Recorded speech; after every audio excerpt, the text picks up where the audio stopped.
Hello everyone, I am Julian Morris with the Channel 5 News. In the headlines, China donates $1.3 million in logistics equipment to Dominica. The Electoral Office confirms sanitizing of the voters list is ongoing and will continue up to the next general election. And Belfast Estate Mahu Strikers cup the 2018 All Nations League trophy. The details coming up.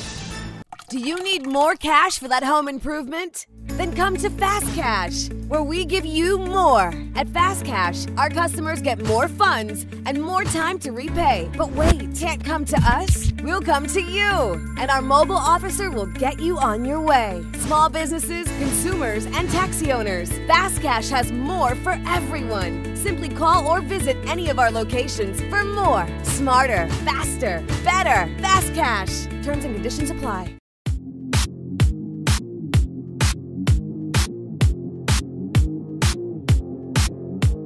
First up in the news, investigations continue into the fatal accident which occurred on the Antrim Road Monday morning, leaving 37-year-old Johnny Stout of Petit Soufriere dead. Local news reports indicate that passengers who were aboard the bus during the early morning accident received medical attention for injuries sustained. Due to the extent of the impact on the body, Channel 5 News is unable to show you the driver's picture. Police PRO Acting Inspector Simon Edwards released an official report on Monday.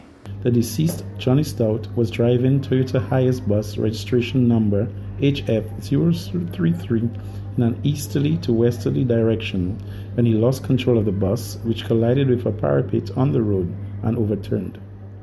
At the time of the accident, there were 3 passengers on the bus who suffered minor injuries.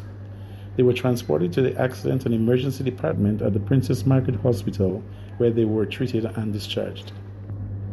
Johnny Stout was also transported to the accident and emergency department, where he was officially pronounced dead by a medical doctor. The body was then transported to the Lyndhurst Funeral Home. Investigations continues. Meantime, Minister for Justice, Immigration and National Security Honorable Rayburn Blackmore has expressed gratitude to the government of the People's Republic of China for what he says is a timely donation of military assistance. China's ambassador to Dominica presented 19 vehicles to government valued at $1.3 million on Monday. The donation stems out of an agreement signed in September 2016. 6 ambulances will go to the 7 health districts, a new fire truck will be assigned to the Canefield Airport, 2 military vans will go to the police force and 1 to disaster management. 4 prison buses will be assigned to the police, with 1 to the prison service. The police department will also receive 1 transport bus. Mr. Blackmore noted that Dominica had benefited tremendously from forging diplomatic ties with China, even if government was heavily criticized over the move at the time. Blackmore said the people of Dominica were grateful for China's support over the years. He urged those using the vehicles to use the highest degree of ownership. Chief Elections Officer Ian Anthony has confirmed that cleaning of the voters list is ongoing and will continue ahead of general elections. Ian Anthony, who was appointed Chief Elections Officer in March, brings to the position a law degree. Before that, he acted in the post from October 2017 after the retirement of Stephen LaRocque from that office. Anthony is a former Assistant Comptroller at the Inland Revenue Division. He says the impact of Hurricane Maria caused the Electoral Office to produce and publish the preliminary voters list or elections register 4 months late in January. The next preliminary list will be published by the end of this September. On the issue of sanitizing the voters list with a view to deleting the names of people who have died and ensuring it includes people who are eligible to vote, Anthony says that process is underway. When it comes to the question of cleaning the list, well, it's a registration system, which means it's dynamic. People get onto the system and people can get off. So you have cases where, for example, people die, and there's a process by which that information is fed to the office for making the adjustments on the list. That is done actually through the officers on the field, as I like to refer to them, our registering and assistant registering officers. So the information comes to us through them. The question of people perhaps moving from one constituency to another, All that is part of revising the list, so to speak. And that is really an ongoing process. The final preliminary election register was issued in January with 71,037 voters registered. Anthony pointed out people are still free to raise objections with the elections office on any questionable issue. Read the voters list. A key thing to highlight again is that when the list is prepared, the preliminary list for sure, persons have a chance to object. So if somebody looks at the list, in fact, that's what we encourage. The list is, that's the reason for publishing the list in the first place, so that people are aware of whose names appear on the list. And there is a time period, a notice will go out as well, indicating that persons can object. So somebody sees a particular name in a particular constituency, and they can raise an objection, and then it is dealt with from there. So it's important that the public knows that that process is part of the whole system itself. New assistant registering officers have been appointed in 3 constituencies to coincide with the registration process. It is also an opportune time as well for us to let electors know, particularly in the Salisbury, Roseau North and Roseau Central constituencies, that the Commission have appointed assistant registering officers.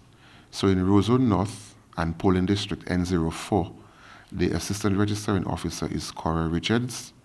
In Roseau Central, Polling District M01, the assistant registering officer is Derek Peters. And in Salisbury, but in the Monrattet area specifically, Q04, the assistant registering officer there is Deborah John Baptist. General elections is constitutionally due in 2020. However, the Prime Minister can announce the dissolution of Parliament before that year. Acting on the advice of the Prime Minister, the President dissolves Parliament and issues a writ for the holding of general election. Idona John Baptist, Channel 5 News. Tourism-related service groups will have access to a regional disaster recovery fund through Tourism Cares from the U.S. The Dominica Hotel and Tourism Association is spearheading the initiative locally through a partnership with the Caribbean Hotel and Tourism Association. Right now, we're also working along with Tourism Cares. Tourism Cares is a company that was contracted by the Caribbean Hotel and Tourism Association to help affected destinations rebound. One of the things that they're doing is trying to figure out ways, projects, initiatives that these islands, including Dominica, can use the recovery fund and hopefully advance some of our strategic goals. We should be getting some information from them very soon about that. Individual accommodation properties affected by Hurricane Maria will not have access to the fund. What it is, there are projects that the different stakeholders have put forward, formal proposals for initiatives and projects that would affect a lot of people. So it's not necessarily one hotel may need a roof or a bar or that kind of thing. It's a project that would affect as many stakeholders as possible. One of the projects that was submitted was from the Marine Reserve and the mooring project, where they would put moorings along the Marine Reserve and allow persons to tie their boats and dive and enjoy that section. And that the generation of the income will be given back to the community. So in that example, the community is the one that benefits from that project, and that's the direction that CHTA and Tourism Cares would like to move when it comes to dispersing the recovery fund. Strategic partners of the Massachusetts-based Tourism Cares include Delta Airlines, Marriott International Hotel Chain, and Travel Weekly. The organization is also supporting a voluntourism project here, which will see interested foreign volunteers come in to assist with the rebuilding of the country. Volunteerism is something that's been spoken about, a lot since the passage of Maria, as a way to help build back the country and develop some of our natural sides, and get back to our feet. We have a representative, her name is Alexia, and what she does is she's our resident volunteerism guru. So we get her in contact with our tour operating members, with our hotels, with our tour guides, taxi drivers, and different groups to see how they can create volunteerism packages that they in turn can market to the world and get people to come in. Volunteerism is a very big industry, and there are partners and there are specific marketing firms and specific tour operators that deal only in volunteerism. So by speaking to Tourism Cares and Alexia, we'll be able to get in contact in those channels and see how we can get people to come down to volunteer and help build Dominica. And the development of a policy to ensure underground water tanks for residential houses is just one of the items on the cards for the Environmental Health Department in the country's Building Resilience strategy. In keeping with government's plan to build back better, suggestions have emerged for creation of a guiding principle which will ensure the construction of underground water tanks to guarantee a safe supply of water to homeowners in the event of a destructive storm and other effects of climate change. I think we maybe might have to come up with a policy on how persons, because you have some of those communities in some of the islands, even in the Caribbean, where people have to build tanks under their houses, and so I think that might be one of the things that we might have to do. We'll see how we can maybe increase storage so that even after the storm, persons still have a certain amount of water for a few days, because it really, after Maria, you find that getting potable water to individual was something that we had to try to do as quickly as possible. And I really continue to say hats off to the WASCO and our WASH partners, which make that happen very quickly. Caban says Hurricane Maria was also a learning experience in how to manage and dispose of large amounts of waste after a major storm. Yes, we have been having a number of issues with our waste, and I think the ministry, in fact the government of Dominica, have been trying their best to get solutions.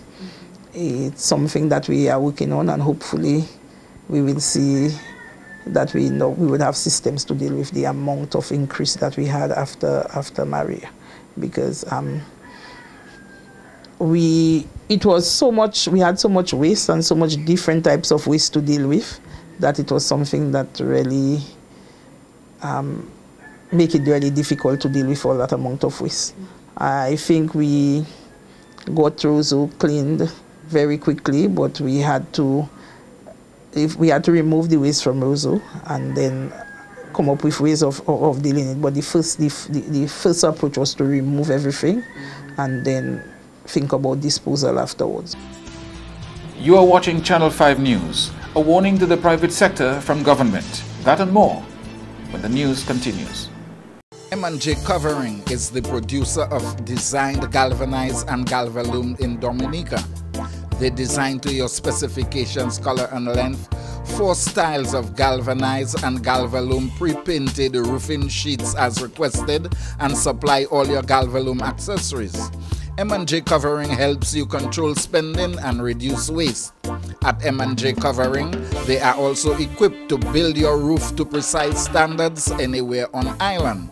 So come to M&J Covering at 1 Mile in Portsmouth or call 445-5001 275-5003 today.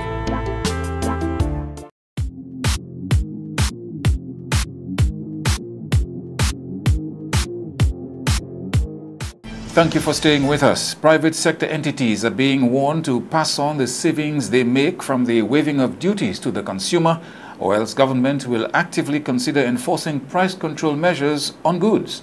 Andrea Louis has that report. Since the passage of Hurricane Maria, the government had announced the waiving of duties on building material to help Dominicans rebuild post the storm. Regardless of this, the local consumers are crying foul at the high prices of construction goods. Director of Trade Mathan Walter says meetings have been held with private sector stakeholders to discuss concerns with the high price at which building material is being sold. So some of them have indicated to me that one of the reasons why some of the prices may not be impacted by the removal of, for example, the import duty is because they import some of those building materials from the CARICOM region. And all of us who are aware of the CARICOM Treaty, it would mean that if those products were originating from CARICOM, then there's no import duty on them. They will move through the region at 0%. But my investigation as it relates to some of the building materials imported has proven that some of them are truly imported from outside of the CARICOM region, and therefore I have seen savings of sometimes over $200,000 by some private sector importers on building materials, subject to duty-free concessions, and those savings are not seen to be passed on to the consumer. When asked if there is any penalty in place for businesses which do not pass on the savings to customers, Walter says, unfortunately, there isn't. However, he is urging the private sector to use its moral compass when pricing material. There's a penalty for those who sell above the maximum price if the product was subject to the Supplies Control Act. But because those products are subject to demand and supply, then there is no penalty that can be levied on them. We have spoken to certain private sector entities, and because of their reputations and all that, and they are conscious of that, and they don't want to be known to be entities who deal in price gouging, they have moved in a particular direction to try to see in what way they can assist the public. But the only thing we can use at present is what is called moral persuasion. The trade director says if these bad practices continue, the government will be forced to take a serious look at effecting price control measures to help Dominicans on the Build Back Better campaign. We thought about, and we are still having internal discussions about price control.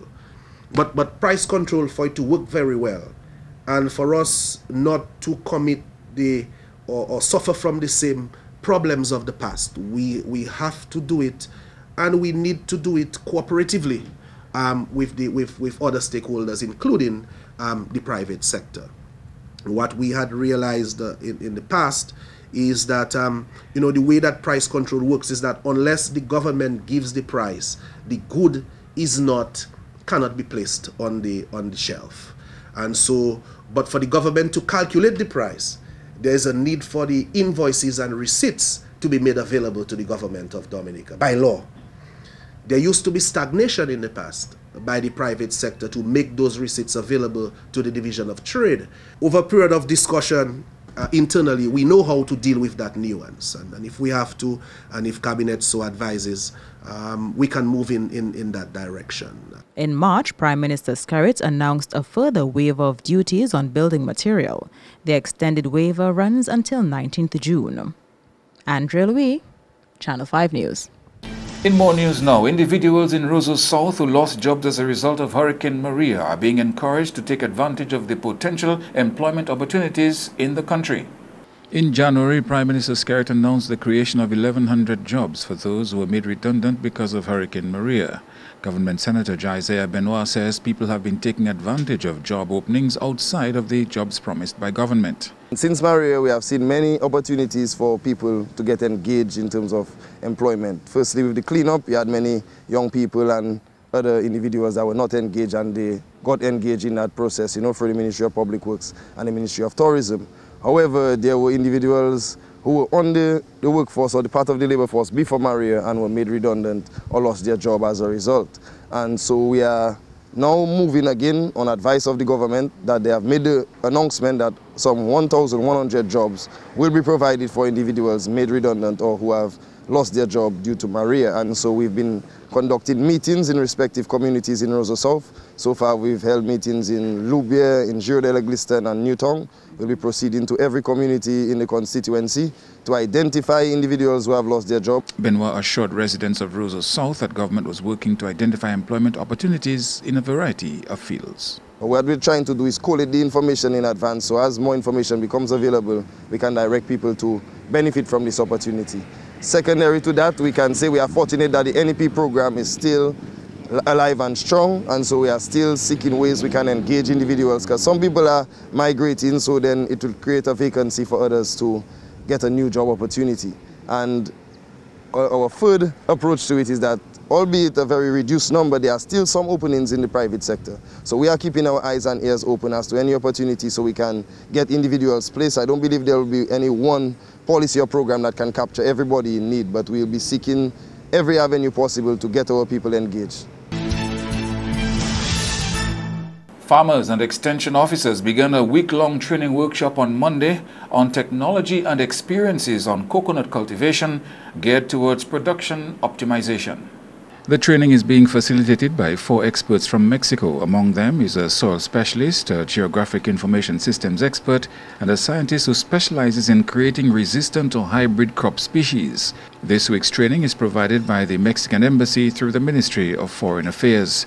The exercise will examine how best to advance the coconut industry in Dominica and provide training on coconut production systems. This sort of training is critical for Dominica, especially on the heels of Hurricane Maria, which destroyed 90 to 95% of the coconut crop. The training program has been described as another milestone in agricultural development in Dominica. Since Hurricane Maria, the Ministry of Agriculture has been rethinking, retooling, and replanning. In that respect, the ministry has embarked on a series of consultations regarding the revitalization of the agriculture sector. The coconut sector is one of the areas of focus. As we know that the coconut industry is a very significant industry in Dominica, very important to our farmers, very important for the rural economy. As we reflect on history, we would know that coconuts were well positioned, bananas being the first, citrus second, and coconut third. So these 3 crops were 3 major crops in Dominica. But somehow where we are today as it pertains to coconut is a sad story. You have about 95% of coconut plantations in Dominica being devastated by Maria.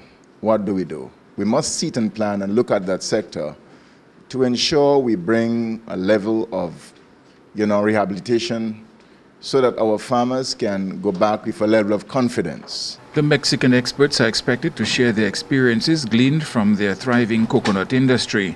It's expected that at the end of the 5-day exercise, local technicians and farmers will be better able to manage the local coconut sector.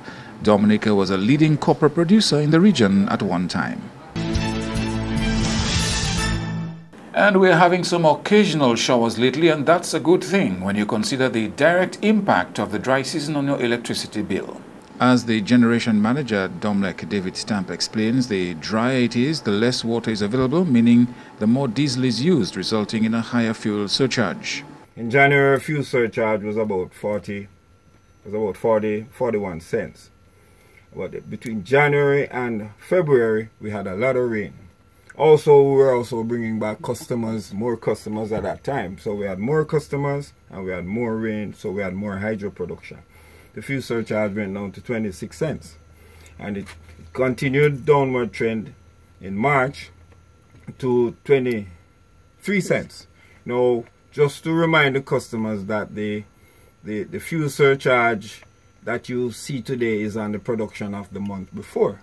So March fuel surcharge would have been on February, and February's fuel surcharge would be on January. Now April's fuel surcharge is gonna go up has gone up because March month was a very dry month. Our generation grew by over 40%. However, the hydro production fell by about 10-15% in that time, simply because of the dry spell that happened in March. Stamp says so far the trend is good as the rains have returned, and he's hoping it can continue, but in the catchment areas. If this continues, we could see the fuel surcharge take a downward trend. Stamp says as far as generation is concerned, Domlec has close to 100% reserve capacity. You're watching Channel 5 News. The sports highlights next with Kenny Williams. Rudolph Thomas Enterprise in Portsmouth, your suppliers of building materials and hardware products. Over 20 years experience in the business. Rudolph Thomas has lumber and plywood, galvanized and fence pipe.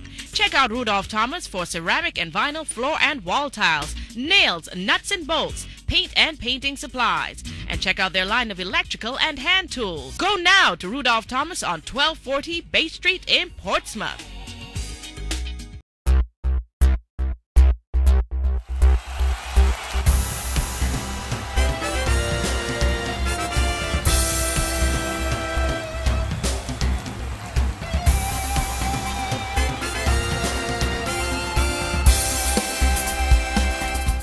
First up in sports, Belfast Estate Mao Soccer Strikers lifted the 2018 DFA Flow Nations Cup trophy after an intense final at Windsor Park Stadium on Sunday. It was anyone's game at the start, with Northern Concrete and Steel Bombers and Maho missing out on crucial opportunities to score. However, just seconds before the whistle went off to mark the end of the first half, Soca strikers Nick Anthony launched a defense-shattering shot to give his team a 1-0 advantage. Fast forward to the second half, where a goal from one of the Bombers' players invoked a cheering frenzy from fans, but that was short-lived when the offside call was given and the scores remained 1-0. In the end, 4 minutes of extra time was given, but with a solid defense and the referees blowing the whistle to mark the end of the game meant Maho won 1-0. Congratulations for winning it big for Maho. You guys were in the first division, you move up to the Premier League, and now you came here to win the All Nations League final.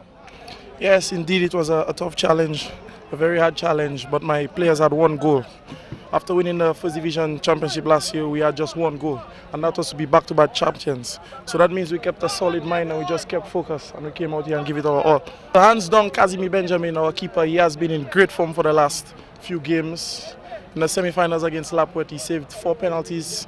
Well, he kept with the same attitude and he came up there and he had a brilliant game, as well as our centre-backs, Denzel Loader and Patrice Jules. They had a fantastic games.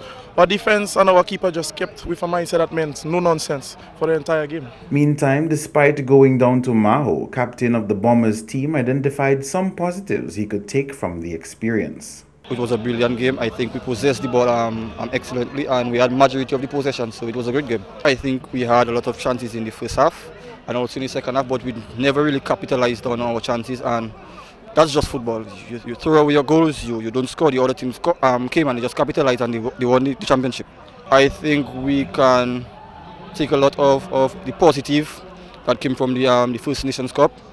I think as we go through the summer, we just want to work on our strengths and just work on our weaknesses to even be better in the coming Premier League. A total of $20,000 EC was shared among the top 3 teams. Belfast Estate Maho Soca Strikers went home with the championship prize of $10,000, $2,000 more than that of last season's winnings. Bombers placed second with $7,000, while Petro Caribe Point Michel was awarded $3,000 for their 2-1 win against Kelvadaru Exodus Football Club. Shemaya Dangleman scored in the 45th minute of play to give Point Michel a 1-0 advantage in the third-place game on Saturday. Exodus went on to level the score 1-1 at the 54th minute of play. Bert Kazimi added one more for Point Michel in the 69th minute to give them the win. Moving on to highlights from the 2018 Commonwealth Games, we can tell you that Dylan Simon fell short in the men's shot put final to finish 10th out of 12 throwers on Sunday. The national athlete failed to advance to the next round with the last 8 competitors, since he threw a distance of 17.99 meters in his first attempt, 18.44 in his second, but fouled in the third. Simon's furthest throw of 18.44 meters meant he was only 0.98 meters away from the qualifying mark of 19.42. New Zealand's Thomas Walsh won the competition in a throw of 21.41 meters. Despite a 10th place finish, Simon threw a season's best of 19.44 meters in the final qualifying round. 1944, my season's best, so I'm happy with that. Still I got more in the tank, second throw. Felt good, but I feel like I could get more power, but I mean the main thing was to get in the final today, and that's what I did, so I'm happy with that. I should have had it on the first one, but slipped from my palm, but the second one I kind of get it together, and then, yeah, he went out. Meantime, Derek St. Jean says his run in the 400 meters, while disappointing, was an experience to learn from. St. Jean ran a personal best of 47.27 seconds out of lane 8 on Sunday. I'm kind of disappointed, I didn't go to the second round, but I'm happy at the time. Big drop for my personal best. I went out there and did my best. That's what I said I'm going to do. I didn't, as I said, I didn't go to the second round, but I'm still happy at the time. I got this injury free, so I'm happy to see another day. So I'm very happy right now. Well, the coach said, you're in lane 8, you're running blind, so go all out, run the race, the 300. That's what I did. From start, I started kicking. I ran my own race, and rode nobody. Just came out of the corner. The guys came up, and kicked in. But I just ran my race and I ran my personal best. Dominica's participation at the Games will intensify when Tia Lafont takes part in the women's triple jump final on Tuesday. On the netball scene, Dominica did not have the best start to their campaign in the Jean Pierre Youth Caribbean Tournament with 2 losses over the weekend. On Monday, the girls from the Nature Isle lost to Barbados 29-13 in their second game. Shooting for Barbados, Kay Kelly 6 out of 15, C. Chase 13 out of 17, and J. Smith 10 out of 16. In a losing effort for Dominica, Jamona Francois 12 out of 22 and Janila Philip 1 out of 5. Dominica also lost the first match against host country St. Lucia 37-8. Quarter scores 3-10, 7-16, 7-28 and 8-37. For St. Lucia, we had D. Eugene 17 out of 21 and M. Nestor 20 from 33. Shooting for Dominica, Ethelyn Telemac 4 from 7, Rebecca George 3 from 7 and Jamona Francois 1 from 4. Dominica's next match will be against Jamaica on Tuesday, a team that head coach Jennifer Nanton recently suggested might be difficult to beat. In boxing, although national athlete Valerian Spicer was knocked out of the Commonwealth Games following a controversial split decision, team manager Barry Kazemi disagreed with the judge's verdict.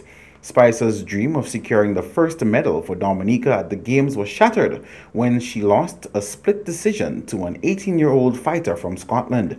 Spicer appeared to dominate the bout and even secured a standing 8 count in the second round of the fight, only to be shocked by the judge's decision after round 3. The judges scored the fight 5-0, 0-5 and 4-1 in favor of Scotland. I'm extremely disappointed at the results that we had because I think she had a very, very good outing. That sort of outing, it's like you get punched in the gut. But we're just hoping that the rest of our athletes could follow in Valerian's footsteps because I think so far we're excited at the way that she has competed, and we're just hoping that everybody else can follow suit. At the closing of the third round, I leaned over the president, Mr. Billy Doctrove, and I said, that is the first one in the bag. That's to show you how confident I was at the outcome. To hear the split decision and she lost, that was just that was a shock.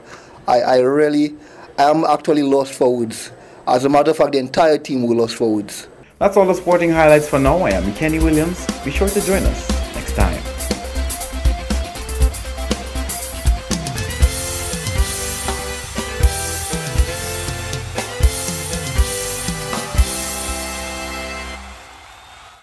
There are signs everywhere. Pay attention whether you're male or female. Visit your health center to get screened. It's a preliminary test to determine if you are exposed to the HIV virus, an STI, or tuberculosis. Some people who are HIV positive also have tuberculosis. But there's hope. Tuberculosis can be cured. And yes, you can live a full life with HIV.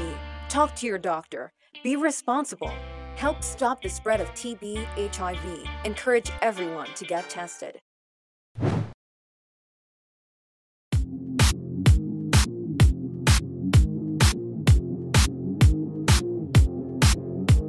To end the news, the headlines again. China donates $1.3 million in logistics equipment to Dominica. The Electoral Office confirms sanitizing of the voters list is ongoing and will continue up to the next general election. And Belfast Estate Maho Soccer Strikers Cup the 2018 All Nations League Trophy. Feel free to contact us at news@marpin2k4.com. You can access our past newscasts on our YouTube channel. On behalf of the entire production team, I am Julian Morris. Thank you for watching. Join us tomorrow.